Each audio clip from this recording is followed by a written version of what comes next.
Adley with a 6-game hit streak coming in. And that ball is belted right center field. Adley Rutschman sends us home with a walk-off homer. Is this guy any good or what? The punctuation mark on the Orioles' first homestand, and his teammates waiting for him at home plate as he will get the blue Gatorade bath, and the Orioles will get a series win and a walk-off win, 8-7 over the Athletics. Listen, this was a little bit of a wake-up call for the Orioles. They scuffled with the Yankees. They had 4 straight lefties that they were facing. They needed, we talked about this, they had to take the series from Oakland. You can't take a split. I got to tell you one thing, though, I loved the most about this was right when that pitch was coming home to Adley, there was a fan right below, and he just goes, "Finish it!" And, of course, Adley's going to deliver. He's a man of the people. But what you've liked is he's delivered a lot more at the plate this year. Yeah, look, I had to kind of go into a deep hole dive with Adley Rutschman and see what he was doing, right? And I felt like this is a guy who reminds me a lot of Buster Posey. Kind of came into that scene and has been their guy, right? Has been their leader. But, you know, one of the things I noticed was in 2022 and what guys were trying to do to him. And I really felt like there was a lot of holes in his swing. And a lot of it was with fastballs up. They wanted to really rush Adley Rutschman. They wanted to see if he can cover the top of the zone. And, you know, I felt like at times he would kind of be underneath. He would get a little long. His timing, his lower half wasn't working right. And then after that, they would finish him off with changeups down in the zone. And look, and a guy can always tell you, when they're not picking up the fastball up and they're spinning you down with changeups, more than not, they're speeding you up and slowing you down because you have a long swing. And in the offseason, they usually kind of make your adjustments. And listen to what Adley Rutschman had to do in the offseason to clean that up. I go basically through a progression where you go like one hand, backhand, and then it's basically a progression to 2 hands where I'm trying to really focus on this backhand being like strong through the ball, and this hand like on either side being my guide hand. Because I'm a switch hitter, I throw righty, so left-handed, this like right scap for me has always been a little stronger, so I have a tendency to pull just because that's where my rotation comes from, and so my counteract to that has always been to really try and keep this path short to the ball, and stay through and not let my upper half get too aggressive.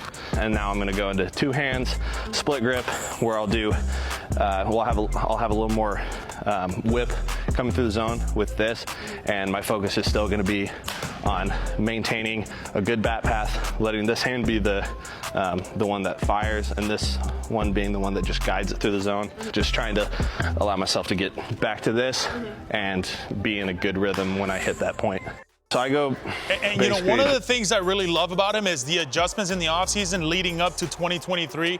You usually find out if either the pitchers have made the adjustment on you and have the adjustments that you've made have worked. And sure enough, early on right now, he is catching up to every fastball. And look, we talked about, and he talked about being in that bat pass and being in the zone as long as possible. Well, he's certainly doing that. He's hitting the fastballs up, and now all of a sudden he's seeing the changeups, the right changeups to swing at, and he is not missing. I love what this guy is doing right now. He's doing it from both sides. I know he's made some adjustments from the right side, but look, from the left side, I can attest to that. I'm a guy that threw with my right and hit lefty, and I know it's very hard and very easy to either roll over on balls or be underneath the baseball, as we see his average pitch type that he is hitting. Look, fastballs, he is absolutely crushing. Off speed, he's doing an absolute marvelous job, but he's doing that because he's hitting the fastball. That's the number one thing. And what I want to take you guys through is the approach that happened in the offseason and what he talks about with his top swing, his top hand. His top hand is so crucial, not only for having that bat path, but being able to see the baseball.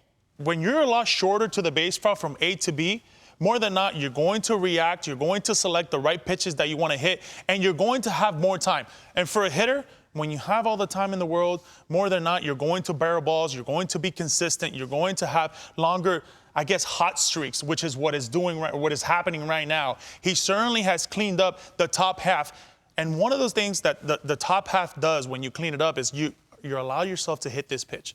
the top of the zone. When you're hitting the top of the zone with velocity in today's day and age where everybody's throwing 98 to 100 miles an hour, if you can cover this pitch, more than not, you're very short to the baseball, you're staying through the zone, but then now you can slow everything down when they're trying to throw you breaking balls.